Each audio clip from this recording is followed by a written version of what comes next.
इस कहानी को टाइटल क्या दूं? हमारे पहचान के एक मामा हैं। चूंकि वो मम्मी को जीजी कहते हैं, हमेशा त्योहारों पर आते जाते हैं, तो सगे रिश्ते जैसे ही हैं।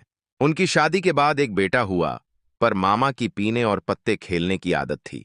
सो पति पत्नी में कई बार कहा सुनी हो जाती थी। लेकिन मामा मामी को बड्डा आली आली का प्रेम था। करते थे तो हमेशा उनकी जिद के आगे हार जाया करते। एक बार पारिवारिक मनमुटाव के चलते मामी रूठकर मायके चली गई। फिर हुआ आग में घी डालने का अभियान शुरू। हालांकि मामा ने भी ईगो पर ले लिया कि खुद गई तो खुद ही आए, और जाकर बेटे को साथ ले आए।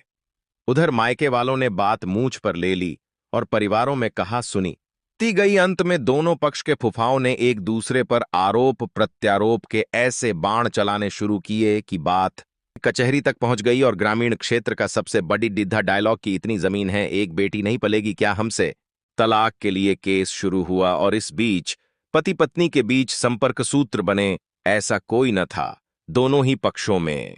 केस की सुनवाई के कुछ दिन पहले मामा का हमारी मम्मी के पास फोन आया। बड़े दिधे ही हताश होकर कहने लगे, जीजी अब क्या करूं, बच्चा छोटा है, घर वाले भी कह रहे होने दे, तलाक एक गई 10 ले आएंगे, दूसरी औरत मेरे बेटे को कैसे संभालेगी। घर वाला होन से बोली बोली के थकी गियो, कई चारों नहीं दिखे।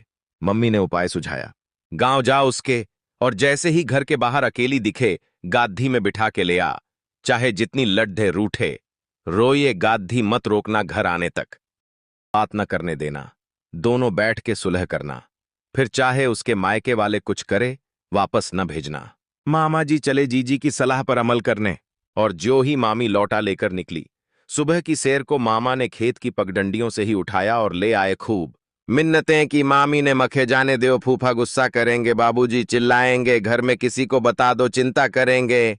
घर आकर मामा ने मायके वालों को फोन कर कह दिया, साथ लाया हूं, अब कोई लेने नहीं आना, जब उसका मन करेगा खुद मिलवाने ले आऊंगा। अली गुप्ता करने के बाद मायके वालों ने बेग भर के मामी के कपड़े लत्ते ससुराल भिजवा दिए।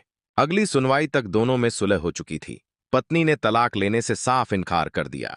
कुछ दिनों बाद मामा मामी को लेकर मम्मी से मिलने आए। दोनों पति पत्नी नए नवेले जोधे, जितने खुश। फिर मामा ने अपनी बुरी लतों पर लगाम लगाई। उधर मामी ने गर्म गर्म रोटियां सेक कर खिलाईं। आज बेटा 14 साल का है, घटना को 8-9 वर्ष हो गए। हैप्पीली एवर आफ्टर ऐसा होता है। रिश्तेदारों के चक्कर में छोटी सी बात तिल का ताड़ बन जाती है, और गुस्से गुस्से में अलग हुए लोग हमेशा के लिए बिछड़ जाते हैं। जबकि शांति से कैसेट को थोड़ा सा रिवाइंड करके देखें तो मुद्दा वैसा होता ही नहीं है जिसके लिए थाने कोर्ट कचहरी तक जाना पड़ी।